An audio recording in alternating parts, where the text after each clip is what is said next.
Simmons, they cleared out for him. Tapping his way in. Spins on Gallinari, gives it up. Oh, he was right there. And a foul as Thibault goes to the basket. Boy, Simmons, uncontested, had a layup, but he leaves it for Thibault, who makes something out of it and is headed to the line. Well, but that's when you know that the game is in your head. That's a dunk for Ben Simmons right there. You got it, and I know you got it to Thibault, you got the free throws, but Ben Simmons, you gotta shoot that shot. Ce mec, c'est Ben Simmons, le meilleur prospect depuis LeBron James. 3 fois All-Star, numéro 1 de draft, toutes les équipes le veulent. Bref, j'ai envie de dire c'est normal. Si t'es une équipe en reconstruction, tu veux d'un joueur comme Ben. Polyvalent, athlétique, intelligent, scoreur, passeur et avec un très gros IQ basket. Il avait tout pour devenir un grand du basket. Mais pourquoi quand on parle de Ben Simmons, on ne parle ni de gloire ni de réussite, mais d'échec et de déception? La planète basket se demande comment un homme né pour le basket est passé de l'un des meilleurs espoirs à un mec qui a peur de toucher un ballon. Il est passé du mec qu'on choisit en premier dans son équipe par la cour de récré à celui que personne ne veut. 2m8, une vision de jeu incroyable, une excellente défense. Et tout ça au poste de meneur. Mais avec toutes ces qualités, comment il se retrouve à serrer le banc des Nets, alors même que toute concurrence a disparu depuis le trade de KD et Kyrie? Comment est-il devenu aussi mauvais? Pour parler de sa descente aux enfers, je préfère vous raconter sa montée d'abord. Attachez vos ceintures, parce que la chute sera vertigineuse. Dans sa période lycée, son jeu était incroyable, en tout point. On le qualifie même de joueur générationnel. Ce genre de joueurs qui sont faits pour le basket et qui ont les capacités pour révolutionner la NBA. D'où sa comparaison avec LeBron James. Aujourd'hui, on pourrait le comparer à la hype qu'a eu Zion ou même Wemby. Il a passé 1 an en NCAA dans l'équipe de LSU, avec laquelle malheureusement ils n'atteindront même pas la March of Madness, phase finale du tournoi NCAA. Ça fait un peu tâche dans le CV, mais bon, il fait beaucoup de bonnes perfs qui lui permettent de remporter le trophée de meilleur freshman de l'année, avec 19 points, 11 rebonds et 4 passes def de moyenne. Il finit par se faire drafter en premier par les Sixers. With the first pick in the 2016 NBA draft, the Philadelphia 76ers select Ben Simmons from Melbourne, Australia, and Louisiana State University. Et c'est là que les problèmes commencent. Il mettra une saison de plus pour commencer sa carrière en pro à cause d'une blessure au pied. Ben commencera sa carrière 1 an plus tard. Et pour prouver à tout le monde que cette blessure n'était qu'une épine dans le pied venue ralentir sa montée dans le monde du basket, comme celle de Cédric dans celle du MMA. T'as capté la métaphore ou... Ah, je suis désolé. Mais j'étais obligé, c'est pas la fausse. C'est pas fausse. Il termine d'ailleurs en 3ème position au nombre de triple-doubles cette saison, derrière LeBron James et Russell Westbrook. Il aide les Sixers à faire leur meilleure saison depuis 17 ans, en terminant sur un solide 52-30. Ces performances permettent à Philly de gagner leur première série de playoffs en 5 ans. Il devient le premier rookie depuis Magic à faire un triple-double en playoffs. Ben gagne par la suite le trophée de Rookie of the Year. Kia NBA Rookie of the Year is Ben Simmons.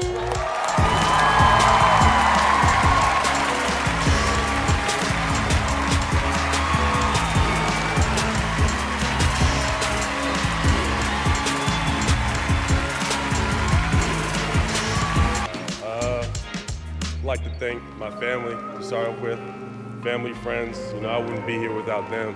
Et ce n'est que le début. De 2007 à 2021, il est sur un run incroyable. 3 sélections All-Star, 2 fois All-NBA Defensive Team, 1 fois All-NBA et il est finaliste pour le meilleur défenseur de l'année en 2021. On peut dire que tout va bien, jusqu'au Playoff 2021 où tout a basculé. Ben perd complètement son envie de jouer au basket.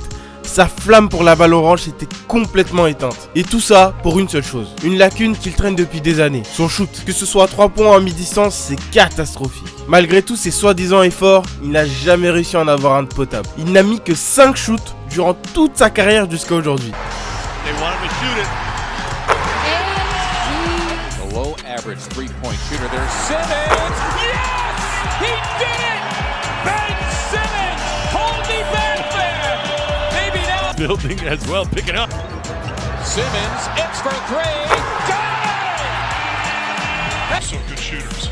Simmons got it for 3. Ben Simmons, a rare 3. If not, they would lose it as Ben Simmons. Good. And that'll just about do it. Simmons hits the 3. Et pour arranger le tout, il a un lancer franc mais éclaté contre le sol. C'est au même niveau que le 3 points, en un peu moins pire. En saison régulière, son taux de réussite est à 61%, mais durant ses playoffs, c'est la chute libre. Il passe à 35%. Une pluie de briques. Bon, malgré ça, ils battent la petite équipe de Washington qui n'a rien pu faire face à autant de travaux. T'as capté Ah, vas-y, je suis désolé les gars, désolé. On reprend. Au second tour, ils tombent face aux Hawks. Vu l'équipe qu'ils ont, pour moi, ils partent clairement favoris. Mais c'est sans compter l'abandon total de Ben Simmons face à ses grosses lacunes. Il finit par avoir peur de provoquer des fautes au risque de se retrouver sur la ligne des lancers francs. Ben se retrouve à ne plus rien faire sur le terrain. Il ne produit plus rien. C'est comme s'il se retrouvait sur un terrain et que tout le monde savait qu'il ne savait pas shooter. Il passe à 10 points de moyenne sur la série et dans 5 des 7 matchs de la série, il ne tente plus aucun shoot durant les 4e quart-temps. Et devinez quoi ? 4 de ces 5 matchs sont les défaites. Mais c'est là que se déroule l'action de sa vie. L'événement qui viendra d'après moi éteindre sa carrière. Dans le 4e quart-temps du Game 7, où il ne reste plus que 3 minutes 35 à jouer dans le match le plus important de leur saison, qu'ils perdent de seulement 2 points, il arrive à passer son défenseur, se retrouve devant Trae Young. Attends, pause. Il fait quelle taille lui ? Ok. Trae Young il fait 1m85 et lui il fait 2m8. Allez. Ok, on revient sur l'action. Il se retrouve face à un boulevard pour mettre un dunk facile. Et qu'est-ce qu'il fait ? Il décide de faire une passe. Non.